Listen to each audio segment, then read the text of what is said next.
Magandang araw sa lahat. Nandito tayo ngayon sa itaas bahagi ng Barangay Tumaga at bababa sa Barangay Pasunangka at lalabas tayo sa main road ng nasabing barangay. At ito ang ating mapagmamasdan habang nasa biyahe tayo. Pakaliwa muna tayo. Ang mga makurbadang mga daan, subalit simentado na at hindi matrafik. Pakanan na naman ang pagliko.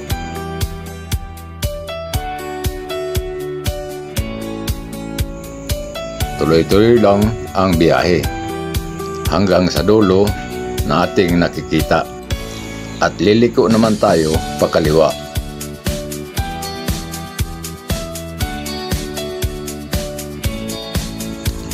Tuloy-tuloy lang ang biyahe at makikita natin ang tulay sa may dulo.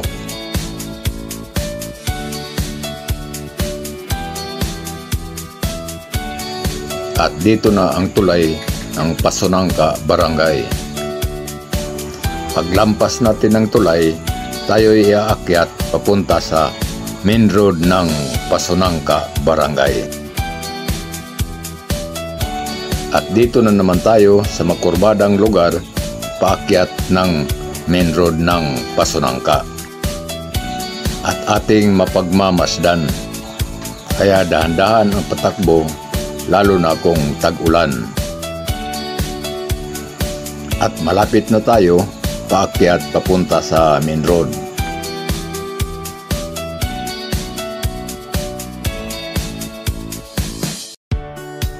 At tayo'y aakyat na at makikita natin ang taas nito na kailangang mag-ingat at dahan-dahan sa patakbo. At dito na ang main road. Nandito na tayo sa tree house ng Barangay Pasunangka, isang tourist spot destination mula noong 1970s at sa ngayon. Nanatiling nakatayo naman ang mga malalaking puno ng akasya sa lugar.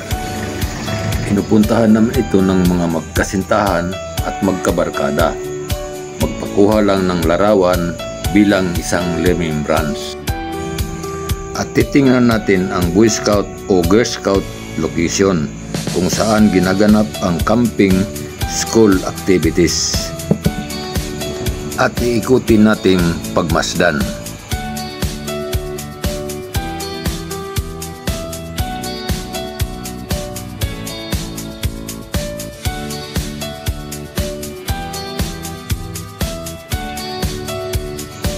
At babalik naman tayo sa main road. Dito naman ang pasukan ng Regional Training Center 9. Tuloy-tuloy tayo sa pagbiyahe sa main road ng Pasunangka. Dito naman ang pasukan papunta ng pangpublikong swimming pool ng Barangay Pasunangka. Iikot muna tayo at sa kabila tayo papasok para tuloy-tuloy ang biyahe at hindi nakakalito. Tuloy-tuloy ang biyahe sa pag-ikot.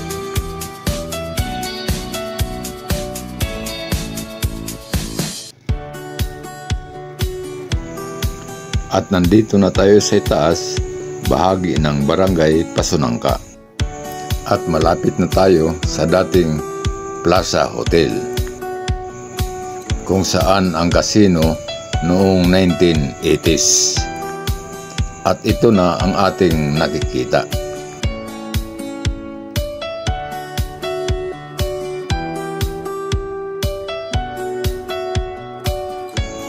Ang kaliwa naman ang imbakan ng tubig inumin o reservoir ng Water District na nagbibigay suporta ng tubig inumin sa syudad.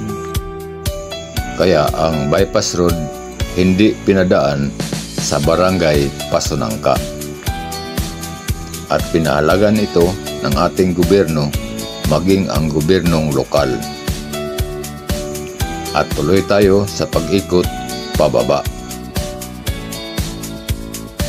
At iba naman ang ating mapagmamasdan. Mga establishmento sa kaliwang bahagi ng kalsada at pinupuntahan ng karamihan tuwing gabi dahil maliwanag ang lugar, may kainan at kasiyahan.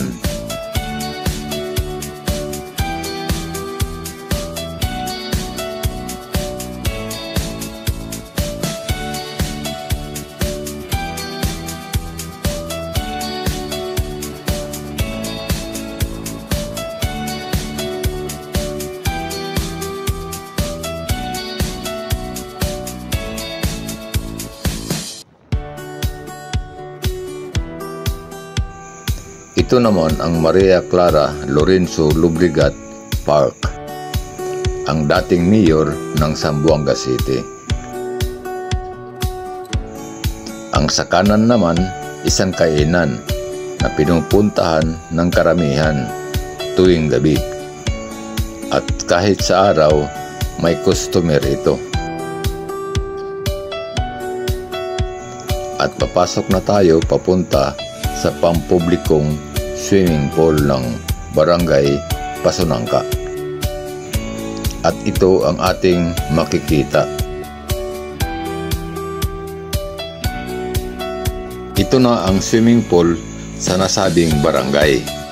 Dahil tag-ulan at may bagyo, iba ang kulay ng tubig, kaya hindi nilagyan. Maliban doon, hindi nakikita ang naliligo dahil may kalaliman, kaya pansamantalang hindi ginagamit. Balik na naman tayo sa main road. At hanggang dito na lang, salamat sa panunood at abala, and God bless us.